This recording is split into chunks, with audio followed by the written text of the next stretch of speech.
Bezrat Hashem, we're studying a Sugya which is called Kol DeParish and Kol Kavua,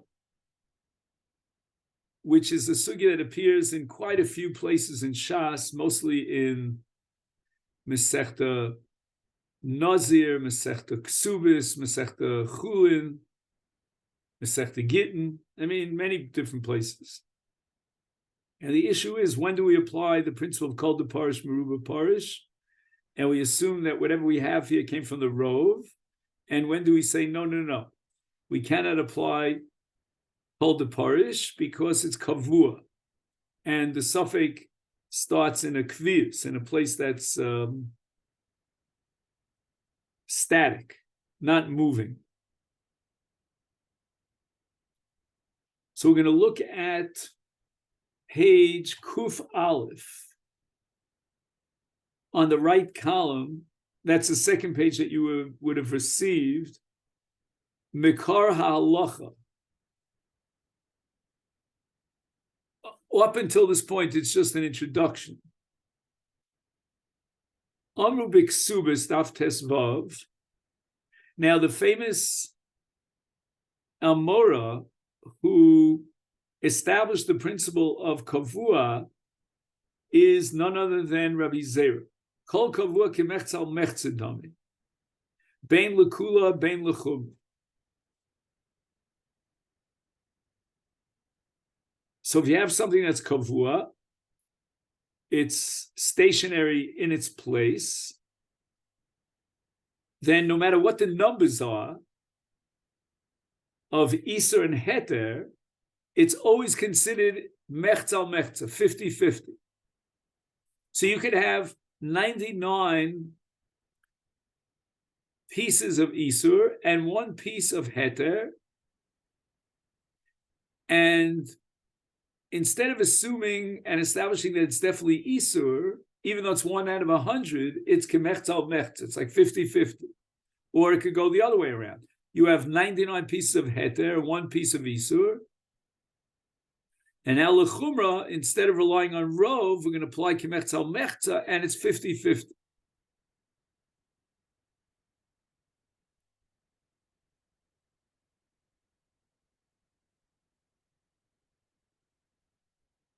So you have a case of a woman who, unfortunately, was victimized. She was raped outside the city by one of the men, presumably who came from the city. We don't know who he is, and we don't have any testimony to identify him.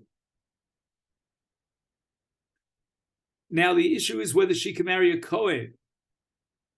And this depends upon the identity of the Boel. Was he an Eved or an Akum? And the halacha is that she becomes a Zona, and she can no longer marry a Kohen. Or do we assume no? Let's say Rove of the people of the city are Jewish, and therefore we have every right to assume, called the Parish Meruba Parish, that the one person who came out of the city, she was located somehow outside the city, and he had this relationship with her.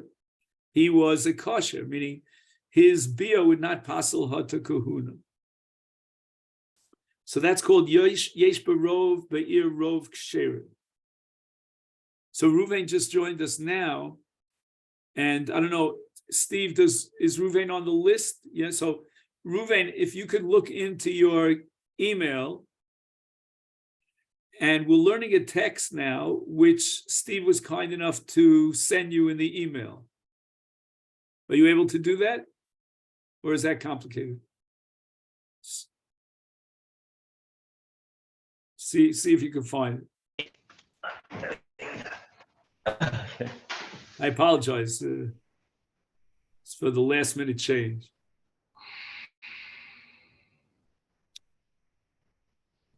He says,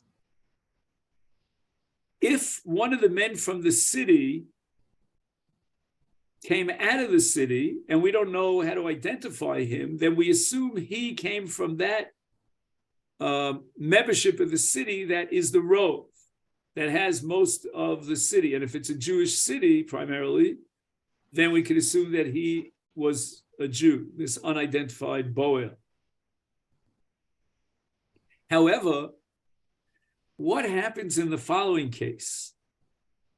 She went into one of the homes in the city, Avon calling kind of thing, whatever. And unfortunately, this thing happened to her inside a home. We don't know which home she went into.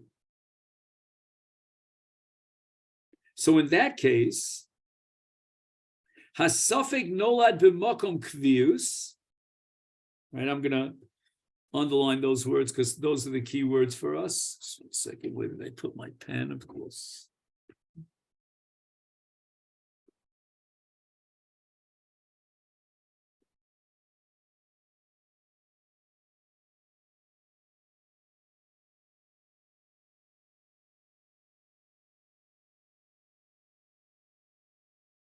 So the suffix emerges in a makom kvius. In other words, we don't know who is the man that lives in that house. We may not even know which house she went into. So in such a case that the suffix is nolad b'makom kvius,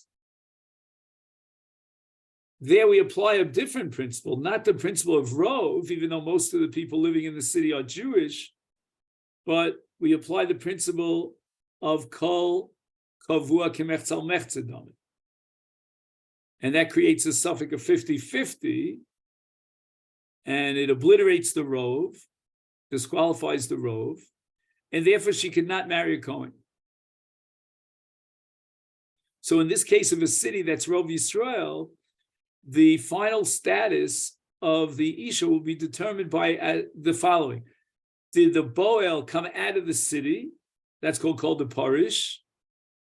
Or did she go into the city, into one of the homes, and that's called Kol Kavua? V'chein. Now the Gemara in Ksubis gives another example, and the same rules apply. Basar shenimtza bein hachanuyos. So you have stores, butcher stores in the city. X number of them are kosher and X are treif. And you find a piece of meat in the street. Nechshav parish. Now it's a case that the meat came out of the makom kvius. That's called parish. V'halach achar rov ksheros. If most of the butchers in town are kosher butchers, then you're allowed to eat the meat. If, let's say, you find the piece of meat amongst the stores, the butcher shops, now I don't know what that means. Does that mean inside one of the butcher shops? Not sure, because l'chora, if he found the meat or she found the meat inside a butcher shop, then she should know whether it's kosher or treif. Is then, if the suffix is nolad b'makom kvius, then kol kavua kemechzal mechzedam. And therefore you're not allowed to eat. You're not allowed to eat the meat. So again, there are 1,000,001 nuances and factors that go into the various scenarios, but right now we're just at the stage of trying to draw or sketch the general picture with the basic guidelines. And those are the distinction between a suffix nolad b'makom kvius and a suffix that's nolad on something that was parush, that moved out of the makom kvius. Just by a show of, of thumbs, or if you want to unmute, how many of you could tell me you're following? Because if we don't, these are the basics. So now's a good time to ask questions. Yeah, I'm following. Steve, are you with me on this? Please ask me questions if you didn't follow, because yeah, and I see like you're far ahead and up, if you were the Kohen Gadol, I would see the tzitz. All right. So that's Gemara number 1, and that's Ksubas Tesvav, and now we move on to Nazir Yud Beis. All right, this is a little bit more complicated a case where we cannot identify a woman who may have been married or maybe not married. What happened here? A person appoints an agent, a shliach, and he says, quote, "Say v'kadish li isha, go ahead and marry a woman for me." Now we have a principle that a shliach fulfills his shlichus. And it would seem that the Mishaleach did not have any particular woman in mind. Just find me a woman who's willing to marry me. V'halach hashliach. Now, which woman is married to this man, the Mishaleach? Well, let's ask the shliach, but mace, the shliach is gone. So now we're in a suffix. We assume that the shliach fulfilled the shlichus. And the Gemara establishes that this man, the Mishaleach, could not marry any woman. Can't get married. Why? Because any woman that he wants to marry might be the sister or a close relative of his wife. So the Gemara asks why. Lama lo nelech acharov. Right? Most of the women in the world are not relatives of his wife. So why not assume when he picks up any woman and he wants to marry her that she comes from the rove? So why do you assume that he's not allowed to marry anyone? And the Gemara answers, "Ka'imna ana isha delo naidi, the amrit li at isura denayit."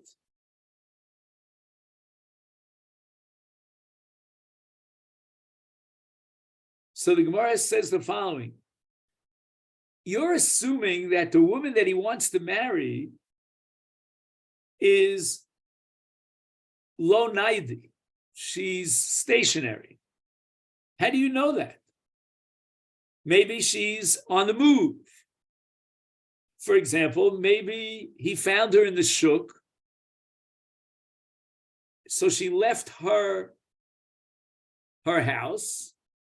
And now we want to know, where did she come from? And the answer is she came from the majority. And the majority of the women are not related to him. So any woman that he wants to marry and he finds her in the shuk, and therefore she's moving from one place to the other, therefore we can assume that she came from the row. And most of the women, as we said, are not his arayas, are not his relatives. So the Gemara answers, Hosam hadri linichusa. Even though she's now in the marketplace, she's still considered kavua. Why?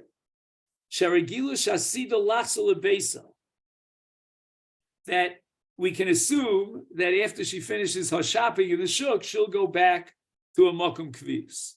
So somehow we're establishing that a human being who leaves their house on a temporary basis is not considered called DeParish because they immediately return to their makom kvis. So in effect, what's happening is that the suffix here, we're asking a question about which house she belongs to. Now she gravitates, she's attached to a certain house. She lives at a certain address. And now we're looking at that house and we're wondering, what's the status of that house? Are the females, the women in that house, his relatives? Or are they not his relatives? So we're asking a question about the suffix on the bias. It's like the case where you find meat in a butcher shop and you want to know what's the nature of that butcher shop. Is it selling kosher meat or non-kosher meat? And that's called the suffix nola b'makom kviz. Here also, even if at this moment in time when he wants to say Arayat Mekudeshesli, she happens to be in the shuk and she's not at home, but her place is at home. She's on her way home. She gravitates towards her house, and she's considered makom kvius. We're going to look at that makom kvius, and we're going to ask, are the women inside that makom kviyus his relatives or not his relatives? And the answer is kemechtzal meftzedam. Because once you're going back to the makom kviyus, then we don't apply the principle of rov, but rather the principle of kol kavua kemechtzal meftzedam.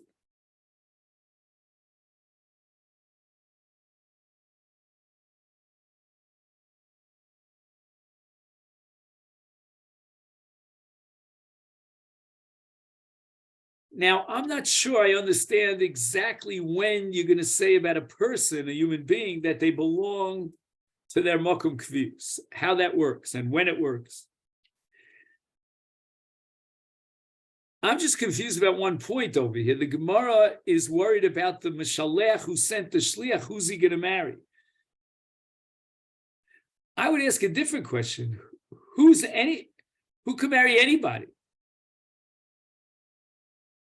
As soon as I want to marry a woman, maybe she's the wife of the Mishalech. She's already a married woman. Unless you're going to say that we believe her to testify that she didn't accept any kedushin from anybody.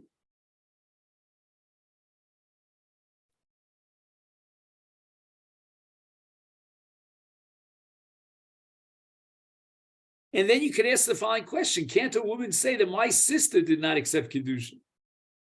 So I am not your wife's sister. I don't know. Nechlaku Rishonim. So we're now up to the third paragraph.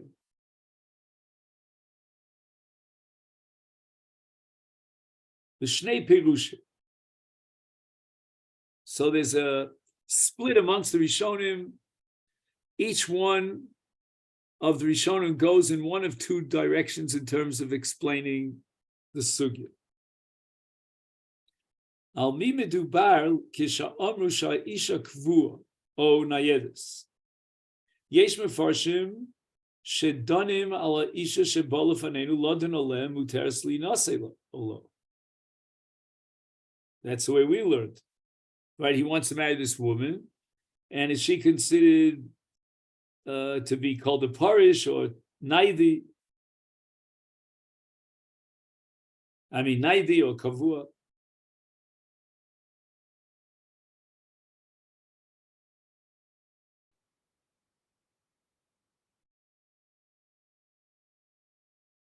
Shehia isha omedes besafei krovaso shasuralo.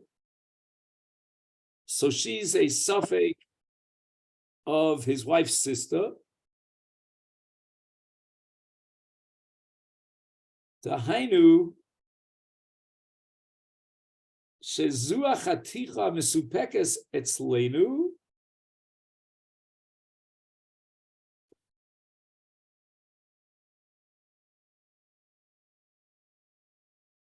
Ma'adino. Before.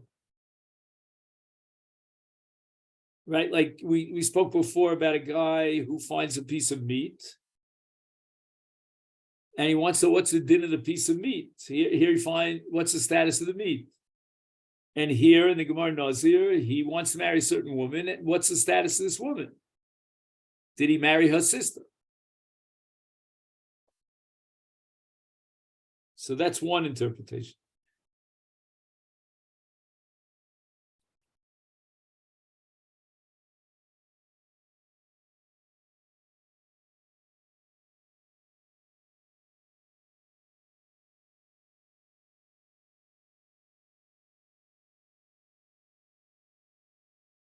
And here again, we're gonna say that if she belongs to the Rov, and we'll apply the principle called the Parish, then she's not an Ereva. But if, on the other hand, she belongs to the Miut, then she's an Ereva.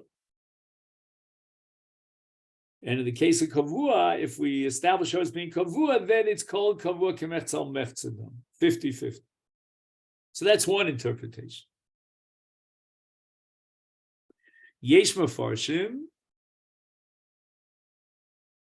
Shelo al chaticha mesupekes anudonim, ela al ha'isha ha'miskadeshes shehi makar safek. Shanidon mihi amiskadeshes shekrovosea nesaros, v'anu donim im ha'isha shekrovo lazu shelafanenu.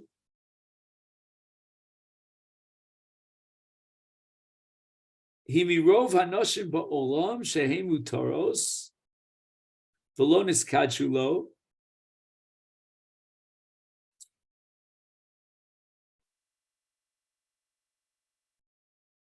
Osha isha he zu amakudeshes lo shememela zu shelfanenu asura olam.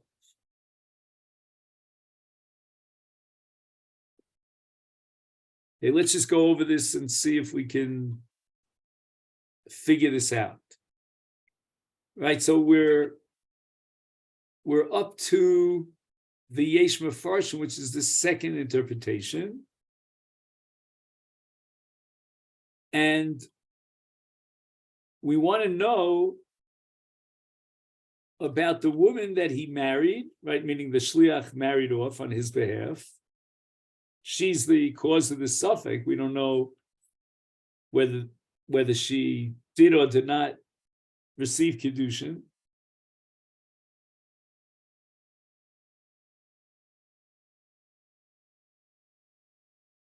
So we're looking at a question of who is the woman who received Kiddushin, who accepted Kiddushin.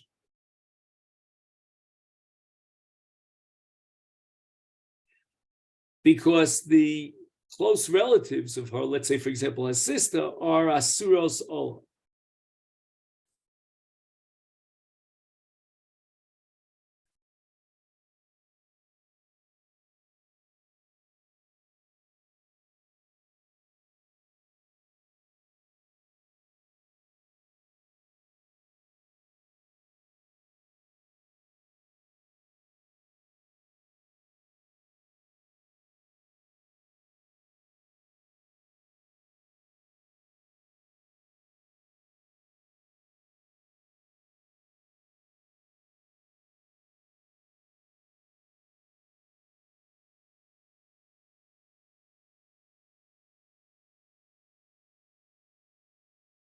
So we're imagining a woman, I guess she's kind of an anonymous, faceless woman.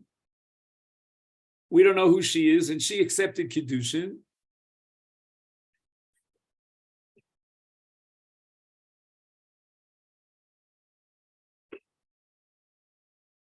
And therefore, any woman that he wants to marry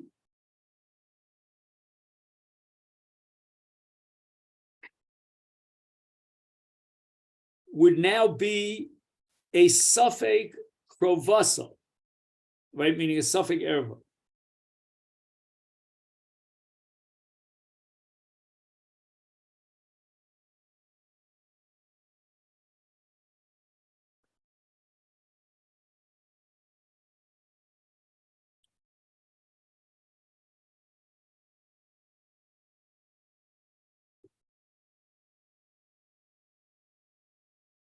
But he says here, "V'anu donim im ha'isha shekrovo lezu shelafanenu." So we have a woman who's related to the woman who's in front of us now. Does she belong to the Rove?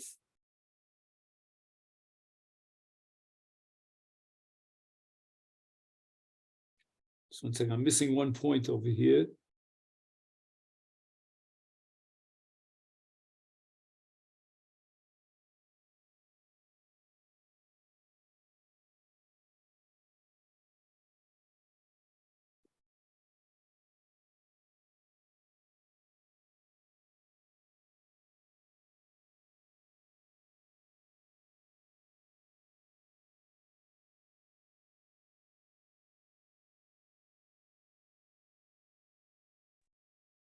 So the general impression I get here is that if somebody wants to marry a woman,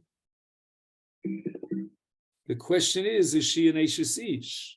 But I don't know, the language here is a little bit challenging for me.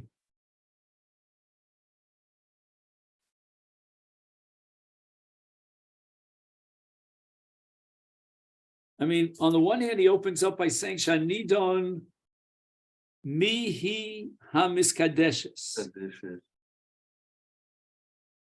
Right? Who is the one that received Kiddush? So that part I understood. But the next one, Anu donim im ha'isha shekrova lezu shalafanenu.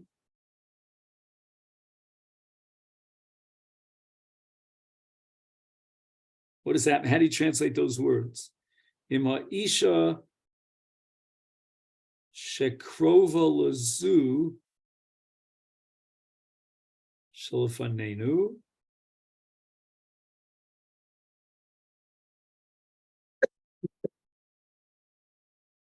Imirov hanoshim ba'olam shehemu taros v'lo niskad shalo.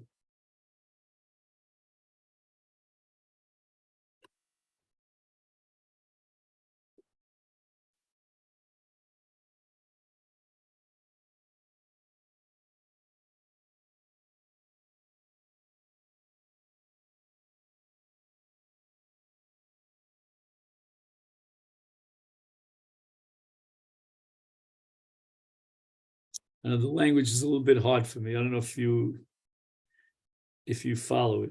Osha isha hahi zu amakudeshes lo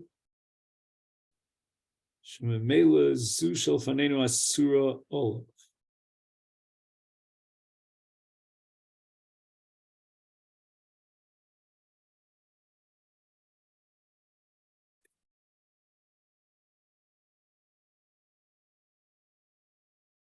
Do you have it? I don't know. Maybe if we give names here. I can try once more, and then I want to move on. So I don't want to get stuck right here at the beginning.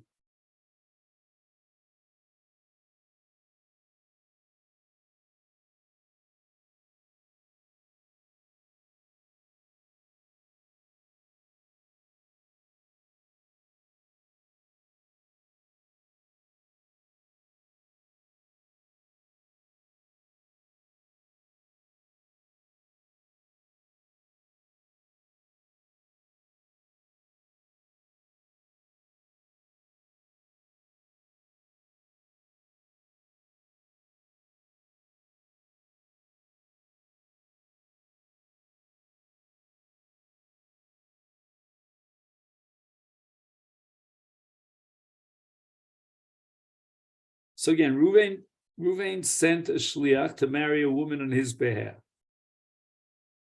Shliach dies. Now I think Shimon wants to get married to a woman.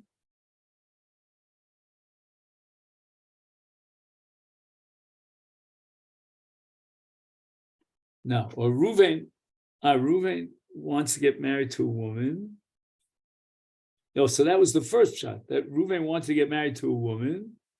And the question is whether she's related to his wife. What happens in the second shot?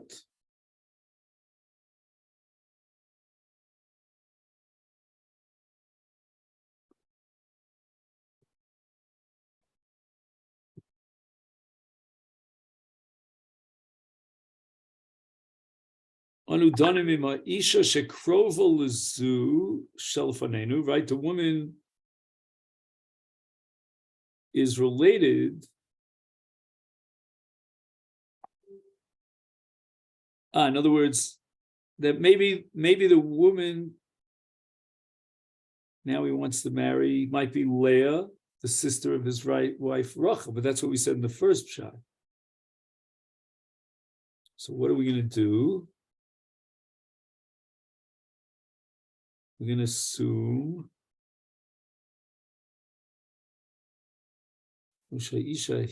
I don't have it yet. Okay, I apologize. I find the language very, very strained. So maybe we'll come back to it later on. Okay, then you'll forgive me for this.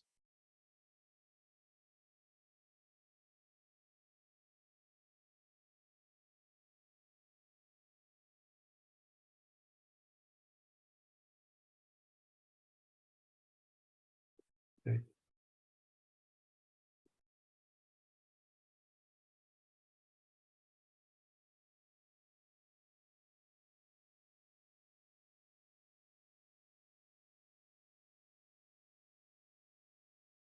Okay, let's see. Nechleku, we're up to number base here. Nechleku Rishona v'Sugya Seinu. So this is again the Sugya in Nazir. Ha'im Isur HaNoshim Machmas HaKvius Bofen Zeh Hi Me'ikar Din Torah O She'einu Men HaTorah L'Hi Chumer D'Rabban. So the fact that he cannot marry, is that based on the Torah law or is it a D'Rabban? And now we're on the top left column. Shalafia klolim me'ikar adin ein ze kavua. Maybe because he found her in the shuk, so really technically she's parish. El mikomakom shalach achar rov umuter, meaning on a deraisa level, we could use rov, but Shitas Rambani Shu Iser Medina, this is a Doraiso, Shita Tosvis, Enel Knas, V'chumed Rabban. So according to Tosvis, we could rely on Rov, on a Doraisa level. The Rabbanan imposed a penalty on him and created this Iser because he shouldn't have done that. He shouldn't have sent a Shliach, just go out there and find me a wife. So that's a knas the Rabban. The Ramban holds this as mikra din doraisa. That's the way we understood it. Hasugya dana ala omer l'shliach say v'kadish liisha stam v'omer sham shaleach osa b'chol anoshim sheba'olam kevet shechazok hashliach osa shlichuso bevadai kidesh achas me'anoshim ba'olam. So we assume for sure he married one woman. We don't know who she is. The kevish lo piresh lo eze yikadesh bavuro, and the Shaleach did not give specific instructions to the Shliach to tell him which woman he wants him to marry off. And his nimtza shenofel asofik al kol anoshim apnuyos yosa shah shall kol achas men yesh lodun shema hi amakudeshes b'shema krovoseh asuras olav.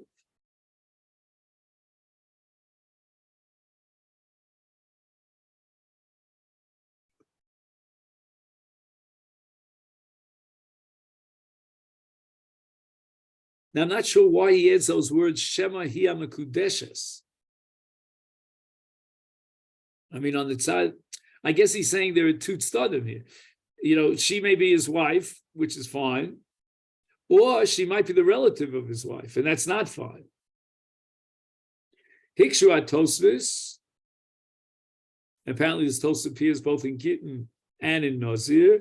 Shem Kain Madua Rak OdomAmishalech Nesar Machmas HaSofik. Oh, maybe this is our question. Hello, Kola Olami Osru Lisa Noshim because Sofik Eshazish. And that's what we said, that maybe a woman is believed to say that she didn't accept Kiddushin. Ki Nachshosh Al Kol Isha Shema Hi Zoshin Iskacha Deshliach. Maybe this woman is the very woman that was married off to Reuven through his shliach. V'tirtzu sheyesh birur shemavarsha isha lo eshes ish lefi shechazaka b'svarahu sheisha lo isa bol is kaddish and krain is kaddish shliach. In other words, she would not accept kiddushin if she had already accepted kiddushin from a shliach. So we have implicit testimony on her behalf. Shalom is kacha. She did not receive kiddush. So she's believed. And then we ask the question, so why can't a woman testify that I know for sure that my sister did not receive kiddush?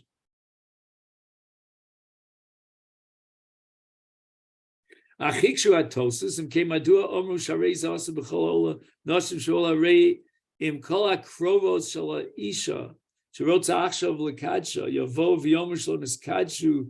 Why don't we do the following? He wants to marry Rachel. Let's get together all the sisters of Rachel all our close relatives, and have them testify that we did not receive Kiddushin. And if he wants to marry this woman, let him go ahead and marry this woman. She can't be a relative of his wife because all the relatives of this woman testify that they did not receive Kiddushin. V'tirtzu shekol ma she'isha nemenes lo mashlo niskachu rak klapi atzma. She'imi bo lekabel Kiddushin nemenes lo mashlo niskachu ba'avar l'shliach zeh mishum shavadei lo tasa isus kaddish pam shniya. So a woman is believed to say that she did not receive Kiddushin, and therefore she's allowed to be now to get married.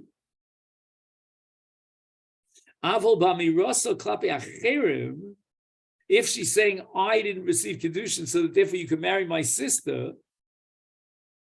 ain't an emes. Right, for that's already a dover shabbat erva, and we need two witnesses.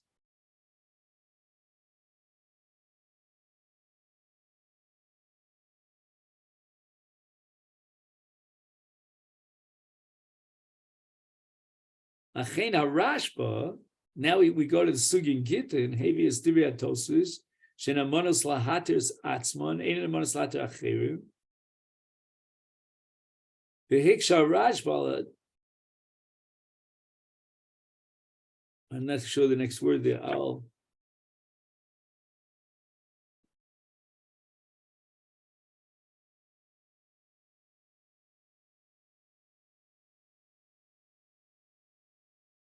I'll tear it there.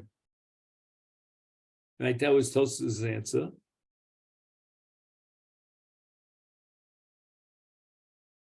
Sharehi nemenes lahater atzmo lebaila v'imkein muchach she nemenes gam lahater acherim. Right, if a woman is believed to be mater herself to her husband, she should believe to allow somebody else to get married. Fine.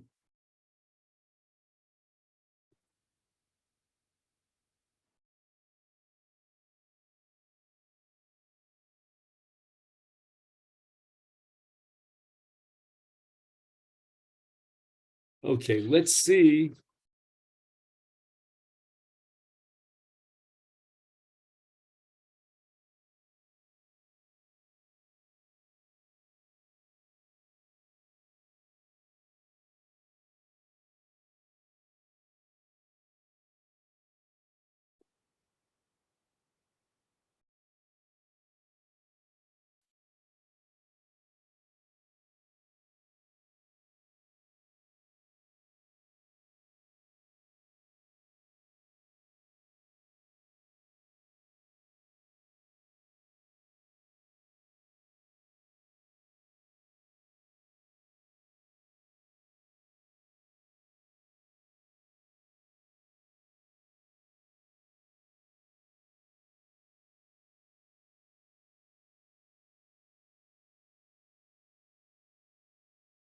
I think what we want to look at now, I think I'll confirm it in just a second, is on the next page, Kuf Beis, on the left column, the third paragraph down.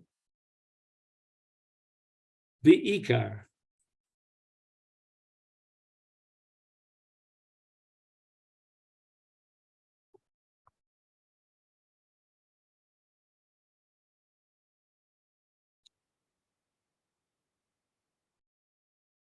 And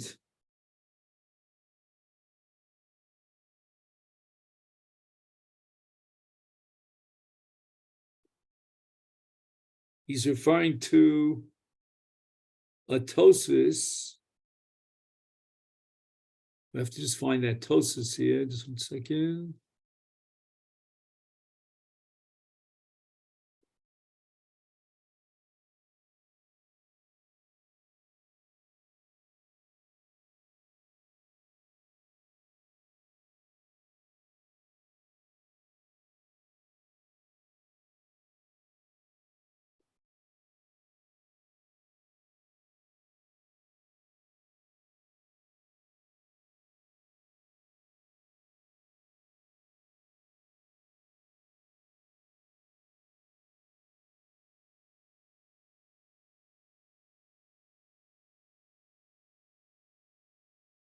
he says Me'ikar Divrei Tosfos. Just 1 second. Where is this Tosfos?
Oh, I found it finally.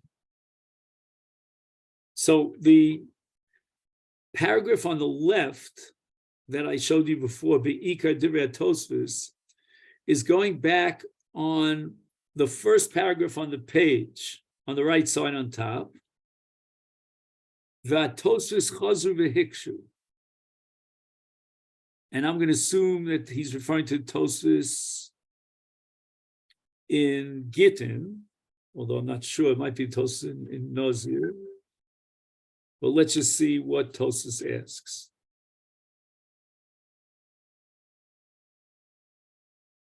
What happens in the case of a ketana? A man wants to marry a ketana, and now the question arises,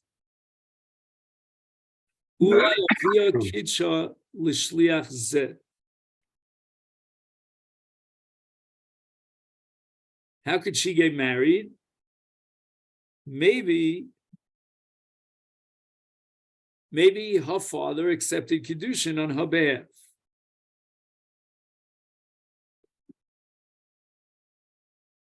So he quotes a school of Rishonim, right? The Ramban, the Rashba, the Ritva. They say Chazok alav she'eina mekadesh es bito v'shosek. If her father had accepted Kiddushin on her behalf, then he certainly would have notified us. Correct? We would know about it. He would tell us about it.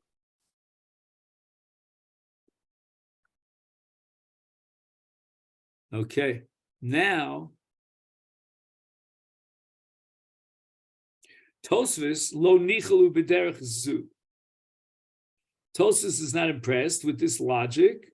Maybe the father married her off. He notified us. He didn't notify us. We don't know about it. He's in a Medina Sayyam, whatever the facts might be. So now Tosfos gives the following answer. Be'emes.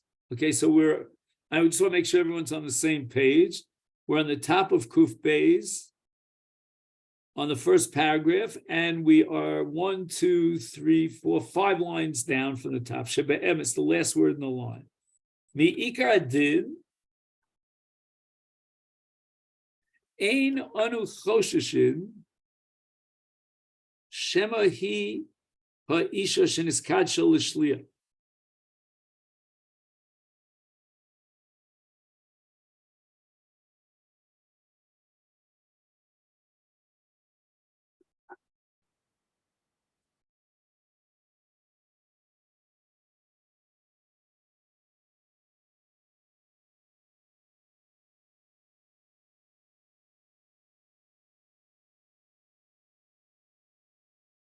So according to the strict letter of the law, let's assume on a Doraisa level, we're not going to be afraid that maybe this woman accepted Kiddushin from the Shliach, right? We had a case where a man sent a Shliach, and presumably he married off a woman to the Mishalech, and now every man who wants to marry a woman has to worry about the possibility that maybe she's the woman who received Kedusha.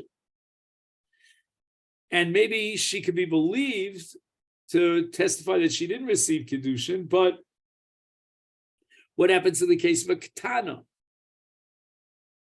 So Tosfos says that we don't have to worry about this woman that she received Kedushin from the Shliach. And why not?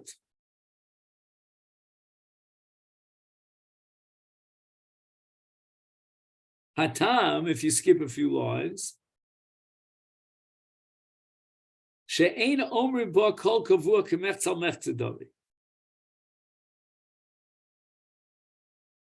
We're not going to say that she's kavua, and therefore it's k'mechzal mechzal. Why not? Mishum she'ein omrim kavua k'mechzal mechzal. Ela kisha isur nikar liatzmo v'heter nikar liatzmo. Right, so we know this butcher shop is selling kosher meat, and this is selling non-kosher meat. And we don't know this piece of meat if it belongs to this butcher shop or this one.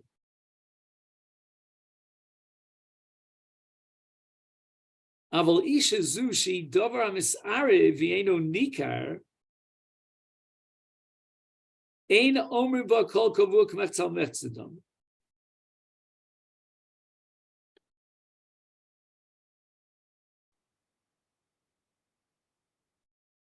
So this woman, we don't know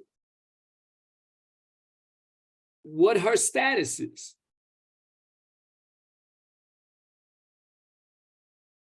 I mean, for that matter, maybe we don't know anyone's status. I mean, we don't know who accepted Kedushin. So Tosfos says that the precondition for applying the rule of Kavua is that it's got to be Iser Nikar Liatzmo and Heter Nikar Liatzmo. You have to be able to identify. This is where there's Heter and this is where there's Iser. And now we fast forward to the paragraph on the left column, Be'ikar Divrei Tosfos.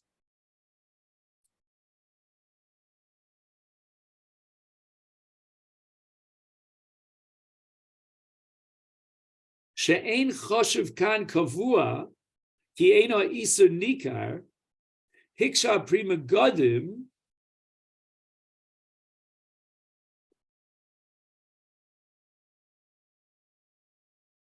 which I think on your day it's called Sifsei Das, if I read this correctly. Hare kavua she'eino nikar, eino ela kishelo yadua li'af odo me'akvius. So in other words, everything is mixed together and there's no one on the face of the earth who can identify where is there a kvius of Isa? Aval kol sheyesh echad, if there's one person sheodea me'akvius, harei zeh choshev kavua. How does he know this? One person can identify. Shema dover nikar, he quotes a Rashba.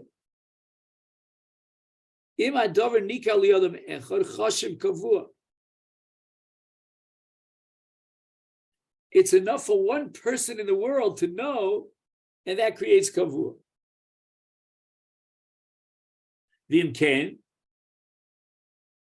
Pasha, madua kan kosva Tosfos she'eino choshev kavua ken unika reu nika leisha miskadeshes v'la'edim. Right, the shliach would have had to tell the woman that he's being makadesh on behalf of so and so, and there were two edim who saw that.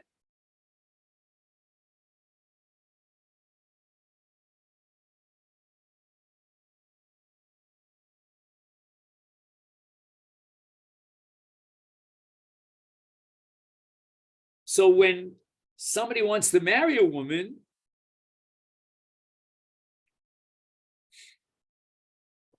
Maybe she was the woman who received Kiddushin,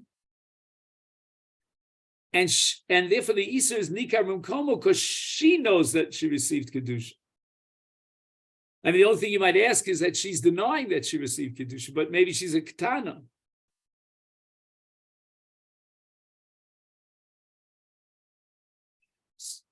So let's say her father may have received Kiddushin on her behalf, on behalf through the Shliach on behalf of so-and-so. So he knows that she is Asura, that she's an Eishes Ish. And the Pri Megadim argues that if one person knows, that makes it into Kavua and against Tosfos. The Binas Adam, apparently he's going to, this is the same author of the Ayod and the Chochmas Adam of Avraham Danzig. He wants to defend Tosfos against the Pri Megadim, I think. Shekol Divrei Rashba. Oh, why does he mention the Rashba? We were talking about Tosfos, all right. Nemru b'mikra shel zorek even v'eino yedua miu nera. Shebazeu omrim keven sha'isu danu amisa hoya b'fanenu v'rak chaser gili milsa ladas imu Yisrael lachein choshev nikar.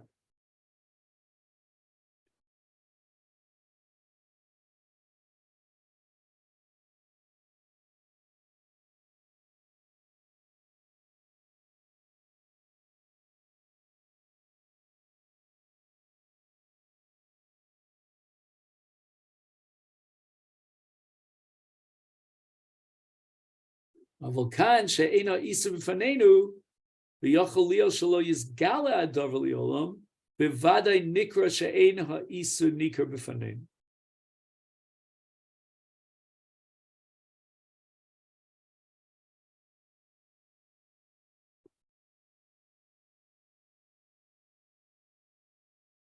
So if we see a victim of murder and we cannot identify whether he's Jewish or not Jewish, that's called nikar. Why? Because even though we don't know how to identify it, but that's only a technicality. We haven't checked his,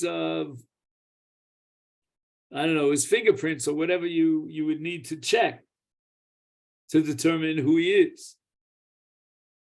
So that's called nikar because we really can do this research, and right now we don't know, but that's only a temporary state.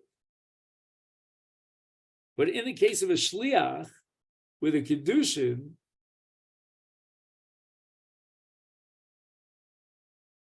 and the shliach died, then we'll never ever know who is the woman that he was mekadesh.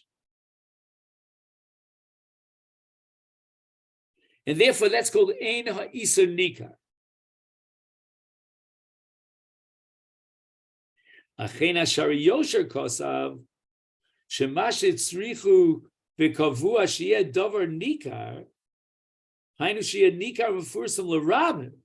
It's not enough, like the Binas Adam says that we could do an autopsy and determine the identity of the person or so. It has to be known publicly. Like, for example, we know that there's a butcher that sells non-kosher food, one of the 10. So that's called Mefursa l'Rabim, and that's called Nikar. But when it's not Mefursa l'Rabim, then it's Eino Nikar. So again, just to summarize, we have Shitas HaTosfos that Kol Kavu Kemetza Mechza only applies when it's Nikara Isur. And the question is, what constitutes Nikara Isur?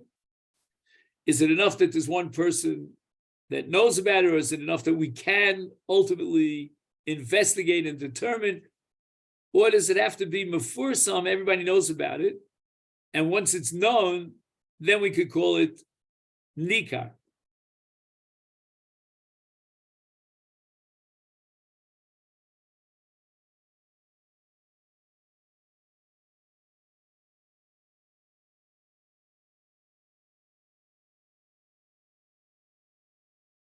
And now he quotes a Gemara in Zvachim. It's not clear to me where this Gemara in Zvachim is. Is it? Are you able to read that? I think it says Ayin Gimel. It didn't come out in my print. Maybe I don't have enough ink in my printer. I don't know.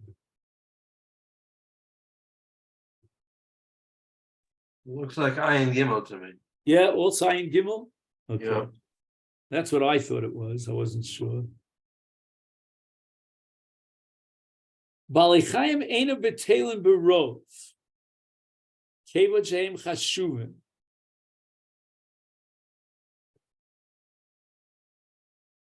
So I'm not sure exactly what the case is. He doesn't spell it out for you. But there's a mixture of animals.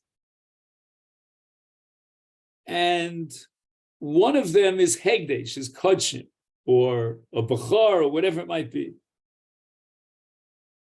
And in such a case, Nidonim Kikavua, we're going to say Kol Kavu Kemetzal Mechtzedami, and every single animal is a Suffolk Hegdesh, even though it's not Nikar Bimkoma. We don't know where the Kodshim are or where the Chulin are. So how could Tosas say that we only apply Kavua in a case where it's Nikar Bimkomo, when the Gemara says that if there's a mixture of Balichayim, then we apply the principle of Kol Kavua, even though it's not Nikar Bimkomo. So I'm going to say what I'm going to say, and I think that's what he's going to say, but I'm not cheating. That we already said, according to Tosfos, that Nikar Adin, according to the Doraisa level, there's no Kavua because it's not Nikar, but Midrabanan it's also. So maybe the Gemara in Zvachim is talking about a Darabanan, Vachikre Lev, Kosav, Shachen Gam Dasa Tosra, B'mokum She'eni Suro Nikar, Eno Mutal Midoraisa, Darabanan, Yeshbo Din Kavua. So I guess the Gemara in Zvachim is referring to a D'Rabbanan. Mikol Makom Kan, Somcha Tosfos Al Masha Kosfu, the Gittin, I guess. Keep dropping it.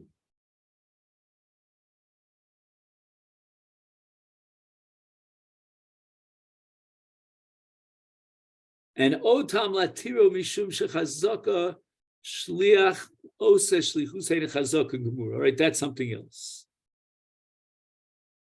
All right, so far we got up to Veha Birchas Rosh. Okay, that's on the top of page Kuf Gimel. All right, so we'll take a break now, and in about 10 minutes, we'll try to finish this up. Okay, then? And let me know if you need any summary of what we did until now.